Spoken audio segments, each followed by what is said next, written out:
There's a question that I think we've all wrestled with at some point. Why do good people suffer? It's maybe one of the oldest, toughest questions out there. When life gets really, really hard, how do you find any meaning in the pain? Well, to get some perspective, we're going to dive into the ancient story of Job and see if we can find some help with that hard part. Okay, to really get what the story of Job is about, you have to feel the weight of his pain. And wow, these words, they're a gut punch, right? They detest me. They spit in my face. This tells you right away, this wasn't just some private tragedy he was dealing with. This was a full-blown public humiliation. I mean, imagine losing everything, and then on top of it all, having the people around you treat you with absolute contempt. It's a brutal place to start, for sure.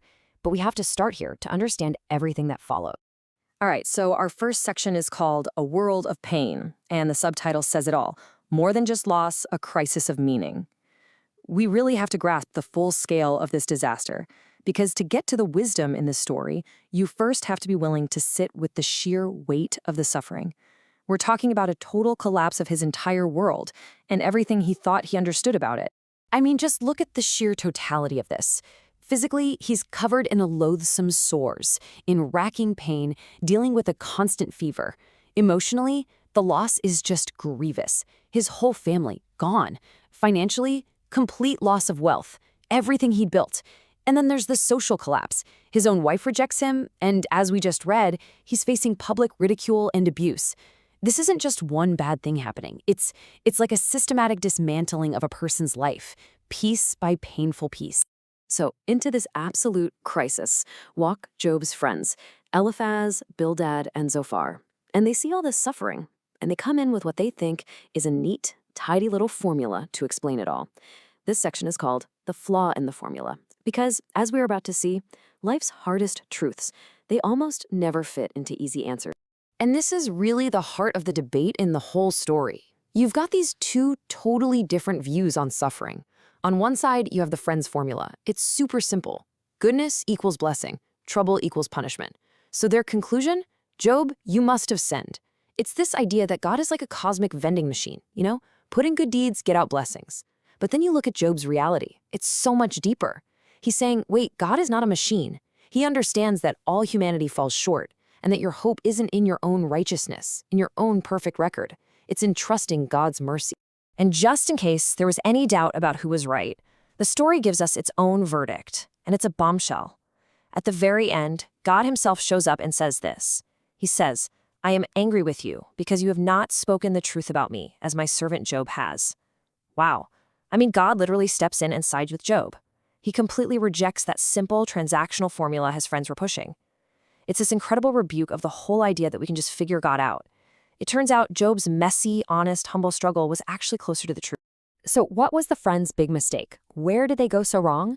Well, it boils down to this. They underestimated God's love and mercy. They miscalculated his power and wisdom. And maybe most importantly, they completely overestimated their own understanding. They tried to shrink God down and fit him into a box that made sense to them. And in the end, their real failure was a lack of humility. Okay, so if we figured out what the answer isn't, it naturally leads to the next big question. If suffering isn't just a simple punishment for sin, then what is it? This brings us to our next section, the purpose of the pain. The idea here is that there might just be some kind of value to be found, even in that deepest, darkest valley of suffering. And here is the story's big twist. This is the part that turns everything on its head. The ultimate reward for Job, it wasn't getting all his stuff back. I mean, don't get me wrong, he did get his health and wealth restored. But that wasn't the real prize.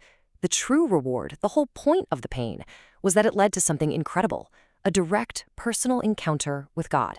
An encounter that, honestly, probably never would have happened otherwise. And you can see that transformation perfectly in Job's own words right here.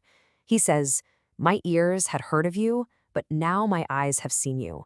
Just think about that for a second. Before all this, his faith was based on what he'd been told, what he'd heard. It was secondhand knowledge. But after going through the fire, it became a firsthand experience. He'd seen. And that shift, that profound change from knowing about God to truly knowing God, that was worth more to him than anything he had lost. There's this really cool metaphor that helps explain this. The pursuit of truth is like a treasure hunt. Think about it. God doesn't just hand us a cheat sheet with all the answers. Instead, it seems like he invites us into the joy of discovery. The actual process of wrestling with the hard questions, of searching for truth, the very thing Job did. That's what makes the answers stick. It seals the insight in our hearts in a way that just being told something never ever could. So, what does this all mean for us? Well, this isn't just some ancient story to analyze. It's actually meant to be a practical guide. That's our last section, a pattern to follow. Job's journey gives us a kind of model, a way to navigate our own inevitable hard parts when they show up in our lives. Okay, so here's the 5-step roadmap that Job's life gives us. First up, speak rightly. That means we have to stop using those easy, simplistic formulas on people who are hurting and on ourselves. Second, act justly. Pretty simple. When you've done something wrong, don't try to cover it up. Do what you can to make it right. Third is huge. Walk humbly. This is all about admitting you don't have all the answers, that some things are just bigger than your ability to understand. Fourth, resist temptation. Job was under immense pressure to just curse God and give up, but he refused. And finally, number 5, and this is the thread that runs through it all, maintain integrity. This means holding on tight to what you know is true, even when your feelings, your circumstances, everything is screaming at you to let go. So, this all brings us back to the big question, right? It's a fair one to ask. Why does the story of this ancient man matter to any of us today? I mean, with all our modern problems and modern struggles, what's the takeaway? Well, here's why it matters. It's because pain, unfortunately, is a universal human experience. Every single one of us is going to face our own trials. And what's so powerful about Job's story is that it isn't about how to avoid pain. It's a model for how to endure it. It's his timeless roadmap for how to hold on to your faith, how to maintain your integrity, and how to find a deeper meaning, not just in spite of the suffering, but sometimes, believe it or not, directly because of it. And in the end, the whole story points toward this one idea. It reframes the entire struggle.